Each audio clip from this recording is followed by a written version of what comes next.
皆さんこんにちは。今日はエアタグとエアタグエルメスについて独自の視点でレビューします。動画の最後にはお値段900円のエルメスモデル風ケースとの比較などもおまけとして収録しています。お財布で使いたい人もキーホルダーとして使いたい人もぜひ最後までご覧ください。この動画の目次はこんな感じです。エアタグやエルメスモデルを買うか迷われている方の参考になれたら幸いです。それでは早速始めます。エアタグとは、皆さんは家の鍵や財布、バッグをなくしたことはありませんか？そんな時探すのに役立つアイテムがエアタグです。エアタグとは Apple から発売された紛失防止タグと呼ばれる小さな機械のことです。サイズは500円玉ぐらいです。エアタグを鍵や財布、バッグなどにつけていると iPhone や iPad から位置情報を取得したり音を鳴らすことができるようになります。大切なものにエアタグをつけることで探し物が見つかりやすくなります。 iPhone11 以降の機種でエアタグまでの距離と進む方向を表示してくれます。また近くにある時には Siri にお願いすることで音を鳴らして教えてくれます。 Hey Siri、 鍵を探して。鍵を探しています。近くにあります。鍵で音を鳴らします。エアタグがあればおもちゃ箱の中でもすぐに見つかります。エアタグエルメスとは、エアタグは鍵やバッグなどにつけるための専用ケースが発売されています。アップルはエルメスとコラボをしていて、エルメスだけの専用モデルが登場。それがエアタグエルメスです。早速開封します。アップルウォッチエルメスと同じデザインの箱に入っていました。エルメスのイメージカラー、オレンジ色の美しい箱です。スウェードのケースにはエアタグエルメスの名前が入っています。見とれるほど美しい箱とケースです。スウェードのケースには下に3つのポケット、上に1つのポケットがついています。下のポケットにはキーリングのストラップ、リング、ケースが入っていました。上のポケットにはエアタグのエルメスモデルが収納されています。エルメスモデルだけの特別な刻印が入っています。ストラップ、ケース、リング、そしてエアタグ本体です。茶色のフォーブのストラップです。この縫い目はサドルステッチと言います。2本の針で表面と裏面から縫い込む縫い方です。エルメスの特徴的な縫い方だそうです。右肩下がりの縫い方でとても美しいです。裏面には刻印が入っています。次にケースです。とても美しい仕上がりで、裏面にはエルメスの刻印が入っています。3針分ほどの折り返しのステッチも美しく、とっても完璧な仕上がりです。縁のコバもとても綺麗で、エルメスの職人の技が生きています。次はリングです。リングの側面にはエルメスの刻印が入っていました。あとは説明書を読みながら組み立てます。組み立ての動画は別の動画にしますので、よろしければご覧ください。そして完成です。次にエアタグを設定します。まずはエアタグを iPhone に近づけます。すると自動でペアリングを開始します。あとは指示に従うだけで設定完了です。贅沢品ではありますが、世界トップクラスの美しいケースを身近に置くことで、自分自身のものづくりへの取り組み方や考え方も引き締まります。この完成度への感動はエルメスだけでしか味わえない特別なものだと思います。これをエイジングさせて自分だけのものに育てることもできる。それがエアタグエルメスです。エアタグエルメスには3種類あります。キーリング 41,800 円、バッグチャーム 35,800 円、ラゲッジタグ 53,800 円です。キーリングは鍵に直接つけるキーホルダータイプでカジュアルに使えます。この動画でご紹介したものはこちらのキーリングで、エアタグエルメスの中では真ん中のクラスになります。オレンジ、フォーブ、ブルーインディゴの3色展開です。バッグチャームもキーリングと同様にオレンジ、フォーブ、ブルーインディゴの3色展開です。チャームタイプはエルメスのバッグ、ケリーやバーキンとも相性が良いと思います。ラケッジタグは色はフォーブのみです。ボストンバッグなど大型のバッグと相性が良いと思います。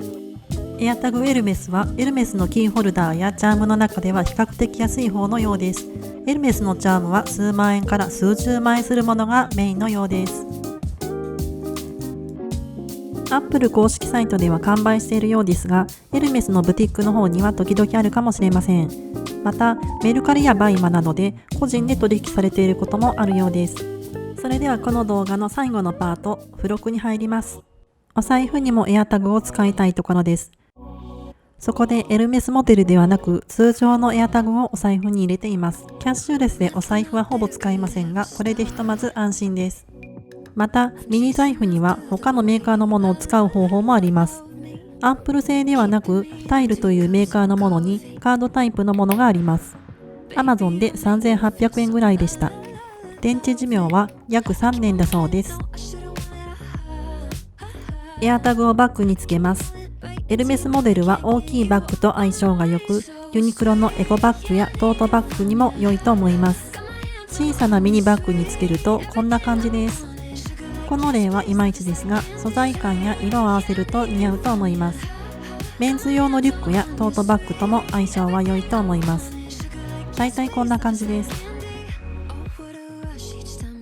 すべての革製品は経年変化します。これをエイジングとも言います。エルメスの茶色のフォーブは経年変化を楽しめるお色としてとても人気があります。参考までに Apple Watch エルメスのバンドフォーブは今現在このようなお色になっています。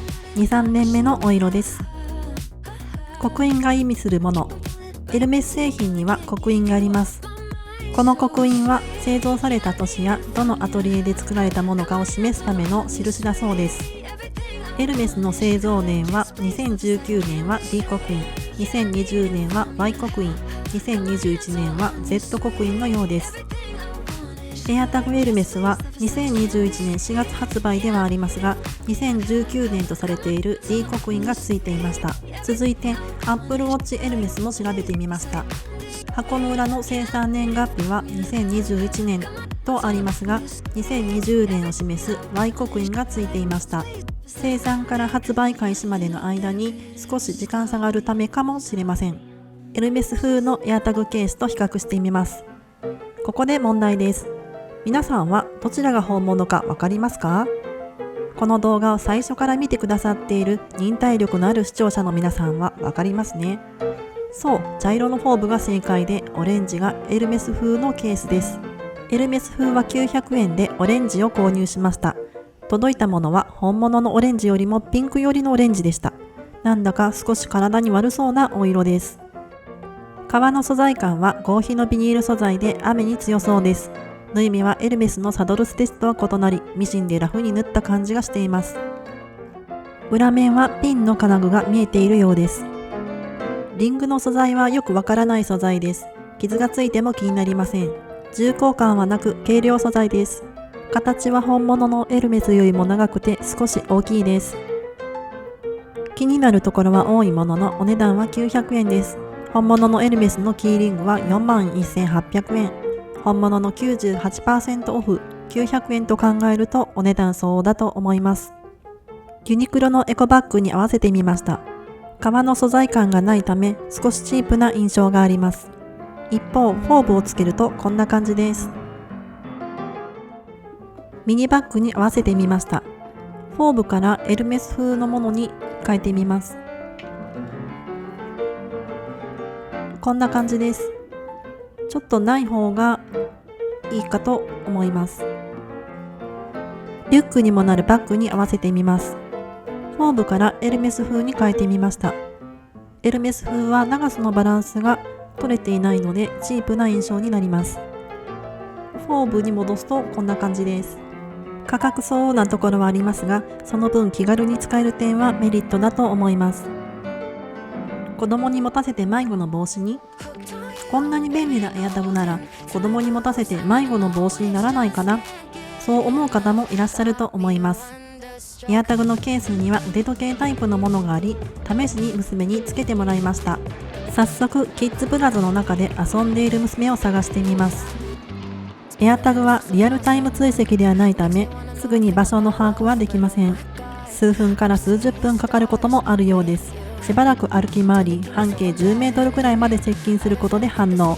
娘を発見しました。迷子防止としてはキッズ携帯や Apple Watch を持たせる方が良いかと思います。しかし鍵の発見やお財布、バッグの置き忘れにはエアタグは便利かと思います。以上、エアタグとエアタグエルメスのレビューでした。このチャンネルでは Apple 製品やガジェット類、遊び場を独自の視点でレビューしていきます。よろしければチャンネル登録といいねボタンを押していただけると非常に励みになります。いつも応援ありがとうございます。